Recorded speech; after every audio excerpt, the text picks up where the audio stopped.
Good day everyone, we are the Group 4, and before we will discuss our topic, we must first need to know our learning objectives. First, discuss the laws and policies for people with disability to have access in education.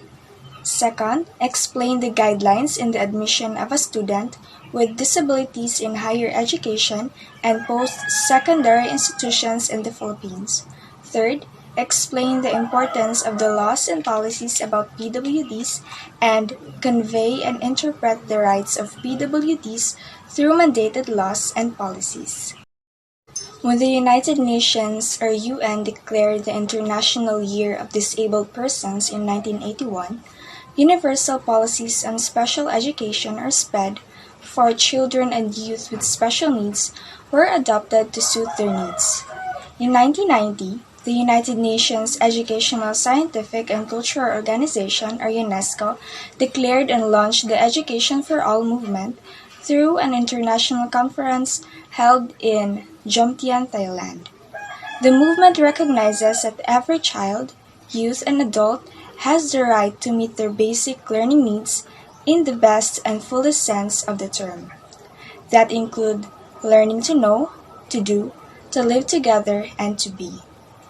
In 2007, special education experts on higher education viewed the following provisions of the UN Conventions on the Rights of Persons with Disabilities that will ensure maximum independence and ability of persons with disabilities, such as first, countries are provided to comprehensive habilitation and rehabilitation services in the areas of health, employment, and education. This is according to Article 26. And second, that member states shall ensure equal access of persons with disabilities to primary and secondary education, vocational training, adult education, and lifelong learning, Article 24.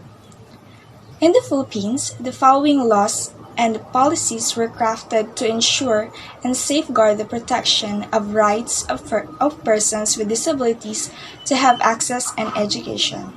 These are, first, 1987 Constitution, under Article 14, Section 1, it clearly provides that the state shall protect and promote the right of all citizens to quality education at all levels and shall take appropriate steps to make such education accessible to all. B. Republic Act No. 7277 or Magna Carta for Disabled Person, as stipulated under Chapter 2, Section 12, it clearly provides that the state shall ensure that disabled persons are provided with adequate access to quality education and ample opportunities to develop their skills. It shall take appropriate steps to make such education accessible to all disabled persons. It shall be unlawful or any learning institutions to deny a disabled person admission to any course it offers by reason of handicap or disability. Furthermore, it states that the state shall take into considerations the special requirements of disabled persons in the formulation of educational policies and programs. It shall encourage learning institutions to take into account the special needs of disabled persons with respect to the use of school facilities, class schedules, physical education, requirements, and other pertinent consideration. The state shall also promote the provision by learning institutions, especially higher learning institutions, of auxiliary services that will facilitate the learning process for disabled persons. C. The Republic Act No. 9442, an act amending Republic Act No. 7277, otherwise known as Magna Carta for Disabled Persons, under Chapter 8, Section 32, it clearly provides that educational assistance to persons with disabilities for them to pursue primary, secondary, tertiary, post-tertiary as well as vocational or technical education in both public and private schools through the provision of scholarship, grants, financial aids, subsidies, and other incentives to qualified persons with disabilities, including support for books, learning materials, and uniform allowance to the extent feasible provided that persons with disabilities shall meet minimum admission requirements. D. CHED Memorandum Order Number 23, Series of 2000, titled Quality Education for Learners with Special Needs. The Commission on Higher Education, or CHED, in its commitment to raise the level of educational attainment of persons with disability in the country, foremost, it urges higher educational institutions to admit learners with special needs, inclusion of SPED programs for teacher training institutions, and facilities and equipments be modified to ensure quality education is made accessible to learners with special needs. The issue of persons with disabilities getting an education is not only a matter of making them be admitted to schools, but more importantly, it is all about the lifelong educational experience of the person in school. These experiences may include making the classroom accessible and setting up reasonable accommodations on activities, services, and other programs for easier access, enjoyment of persons with disabilities. These may also extend to the kind of attitudes administrators, faculty, students, and other school personnel must have towards students with disabilities. Through concerted efforts, the learning environment of students with disabilities may be arranged in a variety of creative ways so that available opportunities for learning that would eventually help them succeed in life can be fully achieved. Thank you so much, Arabella. And now let's move on to the next page, which is the deaf and hard of hearing students. Meet the learner. Providing the deaf and hard of hearing students the necessary accommodations through appropriate support services in educational settings can help create conditions under which they can maximize their potentials up to the highest degrees of academic qualifications. With full support, the school personnel will be instrumental in substantially improving the educational situation and the life circumstances of the deaf, hard of hearing students. It is important that understanding the nature and extent of hearing loss and how it affects the student is imperative in providing appropriate accommodations.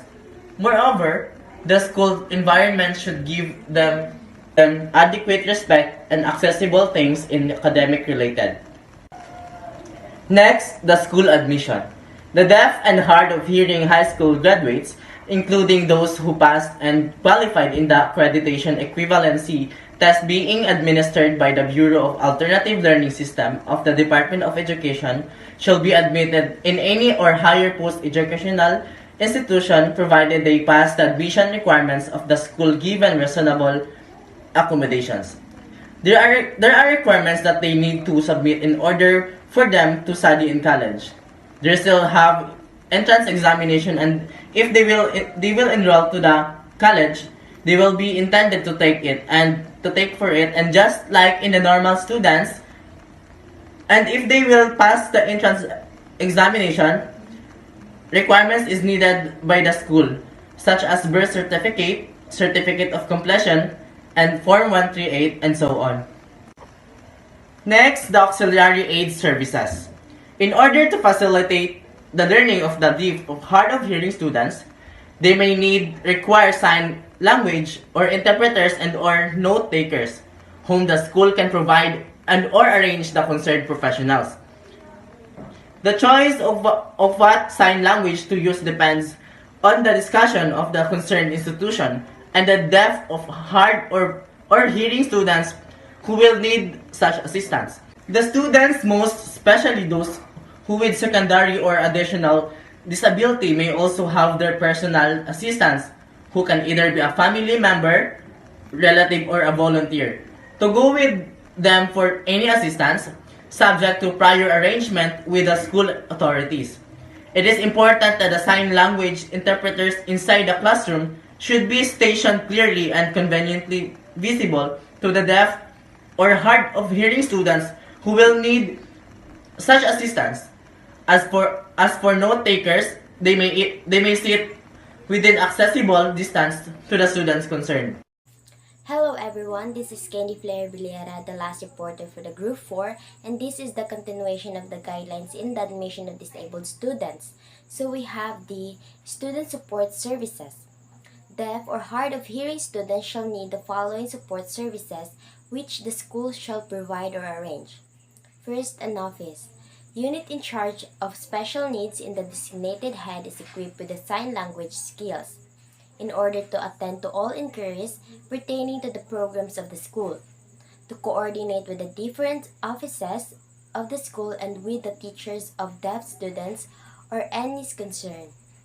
So to work hand in hand with the different department heads where the deaf or hard hearing students are enrolled in the academic and extracurricular activities, or to meet regularly with the students, guidance and counseling services including access to career planning.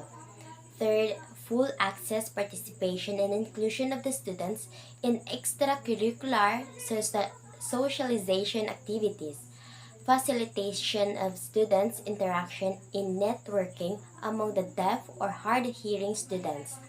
Last is facilitation of open communication between school teachers, and parents. Next is physical plant equipment and facilities. The school must provide equipments for the beneficial of the deaf or hard-hearing students. For example, audio-related signals for particular purposes like announcements, emergencies, and call attention must have in flashing visual or light signals. It is necessary that these services will be provided by the staff who can communicate in sign language. Adequate classrooms with acoustical treatment. It is a room or space that has to absorb or diffuse sound to improve the acoustic quality of the space. And facilities for closed caption devices, like for example a monitor and any technology that shows caption. Next is research and development. Highly encourage universities and school colleges include in their institutional research the understand of the uniqueness and needs of deaf or hard-hearing students in post-secondary education. Efforts towards this direction will help expand the body of knowledge needed to increase understanding of deaf or hard-hearing students in post-secondary education and to improve the services that they need to gain full access and full benefit from the learning opportunities. The last is special training skills of teachers and support providers. Teacher and support providers such as note takers, tutor, and interpreters dealing with the deaf or hard of hearing students. Service training for teachers to ensure that the teachers and educators understand the learning of deaf or hard hearing students. In order to best serve the deaf or hard hearing students, teachers concerned are also encouraged to have the know-how and eventually master the following teacher strategies. First, maximization of the use of visual media, provision for the handouts and special setting arrangement for students who are deaf or hard-hearing students. Second, peer interaction programs like partner learning, cooperative group learning system, peer body system, peer tutoring, learning circles or circle of friends, and last is instructional variables like reinforcement, mastery learning, graded homework, and time tasks. So those are the guidelines in the admission of persons with disabilities that must adhere with the schools. These are the things that need to prepare before admitting disabled students in order to prevent the bad things to happen. The guidelines help them to be able to enter schools with preparation and special treatment. Furthermore, this will help the students with disabilities to learn and enjoy learning. They will be able to make memories with other people even though it's quite hard. And that's the end of the report of the Group 4. Thank you and good day.